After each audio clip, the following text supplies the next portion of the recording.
మేలు జరిగే విధంగా మీ ప్రతి ఒక్క మాట ప్రతి ఒక్క నడవడిక ఉండాలని కూడా ఆయన మాకు చెప్పడం జరిగింది. సో అదే విధంగా మేము రాష్ట్ర సమస్యలన్నీ కూడా లేవనెత్తాము. మరీ ముఖ్యంగా ఈరోజు పెద్ద నష్టం మనకి ఏదన్నా ఈరోజు రాష్ట్రానికి జరుగుతూ ఉందంటే ఏపీ రీఆర్గనైజేషన్ యాక్ట్లో పోలవరం ప్రాజెక్టు పూర్తిగా నిర్మించిస్తామని చెప్పి మాట ఇవ్వడం జరిగింది.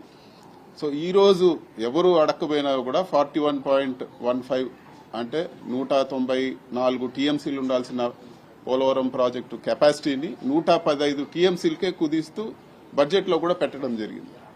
సో మేము దీనిపైన ఖచ్చితంగా మేము ఫైనాన్స్ మినిస్టర్ గారిని బడ్జెట్లో గట్టిగా అడగడం జరిగింది.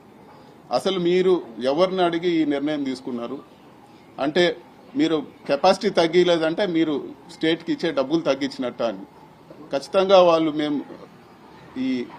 ఇవ్వబోయే డబ్బులు ఈ సంవత్సరం ఒక 5,000 చిల్లర, వచ్చే సంవత్సరం ఒక 5,000 చిల్లర కోట్లు, మొత్తం 30,000 కోట్లతో ముగిస్తామని చెప్తాను. దాదాపు 60,000 కోట్లు ఖర్చు అవుతుంది. అంటే ఈ 30,000 కోట్లు గ్రాంట్ ఏదైతే ఉందో అప్పులు తీసుకునే పరిస్థితి కాదు, మనకు గ్రాంట్ రూపంలో ఏదైతే రావాల్సి ఉందో రాష్ట్రానికి రావాల్సి ఉందో మన హక్కుగా విభజన చట్టంలో ఏదైతే ఉందో అది నష్టమే కదా అని చెప్పి కూడా మేము అడుగుతా ఉన్నాము. అదే మేము ఈరోజు పార్లమెంట్లో గట్టిగా అడుగుతాము. మీరు దీనిపైన జవాబు చెప్పాలి, ప్రజలకు క్లారిటీ ఇవ్వాలి. ఈరోజు కెపాసిటీ కానీ తగ్గితే ఈరోజు అసలు పోలవరం ప్రాజెక్టు పూర్తిగా దెబ్బతినిపోయే పరిస్థితి ఈరోజు ఉంటుంది. ఈరోజు బనకచెర్లకు కానీ లేకపోతే ఉత్తరాంధ్రకు కానీ నీళ్లు ఇచ్చే పరిస్థితి ఉండదు. దాదాపు సగం ఆయకట్టు పైనే ఈరోజు నీళ్లు ఇచ్చే పరిస్థితులు ఉండవు. ఈరోజు బనకచెర్ల తీసుకొస్తానని చెప్పి చంద్రబాబు నాయుడు గారు చెప్తా ఉన్నారు. మరి పోలవరం పూర్తి కెపాసిటీ కట్టకపోతే, పూర్తి కెపాసిటీ నీళ్లు నిల్వ చేయకపోతే ఎలా మీరు తీసుకొస్తారని చెప్పి కూడా అడుగుతాను. కొంతమంది తెలుగుదేశం నాయకులు మాట్లాడారు, లేదు మేము ప్రస్తుతానికి ఇక్కడ వాటర్ నిల్వ చేసి తర్వాత నింపుతామని. తర్వాత నింపేదానికి డబ్బులు సెంట్రల్ గవర్నమెంట్ కమిట్మెంట్ ఇవ్వనప్పుడు మీరు ఏ విధంగా చేస్తారు? ఒకవేళ సెంట్రల్ గవర్నమెంట్ డబ్బులు ఇవ్వలేదంటే మీరే డబ్బులు పెట్టి చేస్తున్నారా? రావాల్సిన డబ్బులు ఈరోజు నష్టపోతా ఉంటే మీరు ఊరుకునే ఉన్నారా అని చెప్పి కూడా మేము అడుగుతా ఉన్నాము. మేము ఇవే పార్లమెంట్లో మాట్లాడాము, ఎక్కడ కూడా వ్యక్తిగత దూషణలకు తావలేదు. అదేవిధంగా ఈరోజు ఆంధ్ర రాష్ట్రం నుంచి చాలా మంది ఈరోజు ఫిలిప్పీన్స్ లోనో లేకపోతే మిగతా దేశాలకు పోయి ఈరోజు మెడికల్ కాలేజీలో చదవడానికి ఇక్కడ అడ్మిషన్లు దొరక్క వాళ్ళ ఆస్తులు అమ్ముకొని అప్పులు చేసి పేరెంట్స్ పైన భారం పడి ఈరోజు బయట దేశాలకు పోయి చదువుకునే పరిస్థితి ఉంది. చాలా మంది కూడా సెకండ్ టర్మ్ అని ఇలా సెకండ్ అటెంప్ట్ థర్డ్ అటెంప్ట్ అని చాలా వాళ్ళు మనోవేదన గురై చాలా మంది ఉన్నారు.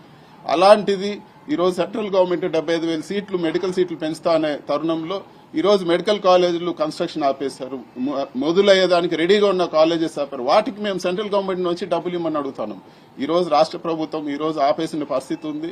మీరు డబ్బులు ఇచ్చి ఆదుకోండి, స్టూడెంట్స్ అంతా బయట పోతున్నారు. మనం గుర్తు చేసుకుంటే యుక్రెయిన్ లో ఉన్న తెలుగు వాళ్ళ కోసం ప్రత్యేక విమానాలు పెట్టి తీసుకొచ్చాం, ఇక్కడ చదువుకోలేక. అదే ఆ పరిస్థితులు ఇప్పుడు ఉండవు కదా అని చెప్పి కూడా మేము తెలియజేస్తున్నాం.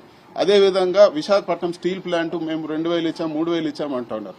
మనకు కావాల్సింది విశాఖపట్నం స్టీల్ ప్లాంట్ ప్రైవేటైజ్ అవ్వకూడదు, దానిపైన ఖచ్చితంగా మీరు మాట్లాడండి అని చెప్పి కూడా మేము ఈరోజు సెంట్రల్ గవర్నమెంట్ నిలదీసి మేము అడగడం జరిగింది. మీరు మైన్స్ ఇవ్వాలని చెప్పి కూడా మేము డిమాండ్ చేస్తా ఉన్నాము.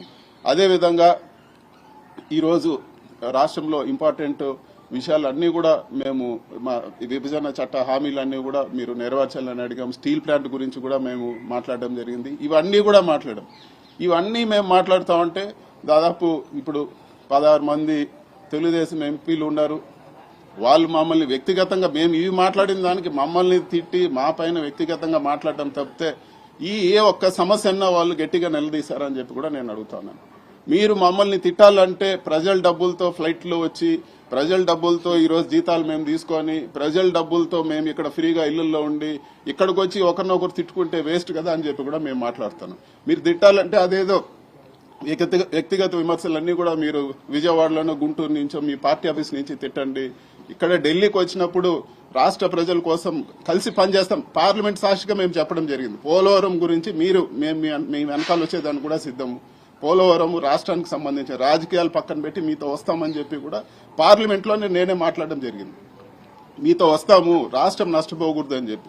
మరి ఇంతగా ఉన్నప్పుడు అవన్నీ వదిలేసి వ్యక్తిగత విమర్శలు చేసే తప్పు కదా అని చెప్పి కూడా మేము అడుగుతున్నాం. 16 మంది ఎంపీలే కాదు, ఈరోజు ప్రభుత్వమే మీ వల్ల నిలుస్తుందని చెప్తా ఉన్నారు. మళ్ళీ ఆ రిజల్ట్ ఆంధ్రాకు ఎక్కడ కనపడతా ఉంది? ఆ రిజల్ట్ కనపడాలి కదా. పోలవరం ప్రాజెక్టులో డబ్బులే తెచ్చుకోలేకపోతే ఇంకా మీరు ప్రభుత్వంలో ఉండి ఏం ఉపయోగం అని చెప్పి కూడా ఈరోజు మేము అడుగుతా ఉన్నాము. అదేవిధంగా తెలుగుదేశం ఎంపీలకు కూడా చెప్పేదేమంటే మీరు రాష్ట్ర ప్రయోజనాలు